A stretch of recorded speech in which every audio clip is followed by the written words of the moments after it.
কাল তোদেরকে যে পড়া দিয়েছিলাম সবাই পড়ে এসেছিস তো? হ্যাঁ স্যার। আচ্ছা শাহিন তুই বল, দেবদাস কার লেখা? শাহরুখ খান স্যার। আরে না না, শরৎচন্দ্র চট্টোপাধ্যায়। ও হ্যাঁ, আসলে স্যার কাল সিনেমা দেখতে গেছিলাম তো তাই পড়া হয়নি। কাল তাহলে পদ্মার সামনে সিনেমা ছিলি তোরা না? হ্যাঁ স্যার, আপনি গেছিলেন? তো যাবো না, নতুন সিনেমা বেরিয়েছে, না দেখতে গেলে হয়? বস। এই সালমা তুই বল, ভারত স্বাধীন কিবার হয়েছিল? পারবো না স্যার। এখানে আয়, স্যার এখানে আয়, মাথাকে কর, স্যার মাথাকে কর, যা কান ধরে দাঁড়া। ভারত স্বাধীন কিবার হয়েছিল? মেয়েদের মধ্যে কে পারবি বল? কেউ পারবে নি, সব কটা কথা। কান ধরে দাঁড়া। ছেলেদেরকে জিজ্ঞেস করেন না, দেখেন ওরাও পারবে না। না পারবে না, তোদের মতন গাধা নাকি? এই ভারত স্বাধীন শুক্রবার হয়েছিল না? হ্যাঁ স্যার, শুক্রবারে হয়েছিল, আমরা জানি তো। দেখ দেখ, এদেরকে দেখি কিছু শেখ।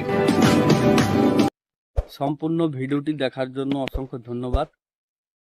নতুন নতুন ভিডিও দেখার জন্য চ্যানেলটি সাবস্ক্রাইব করুন, বেল আইকনটি ক্লিক করুন।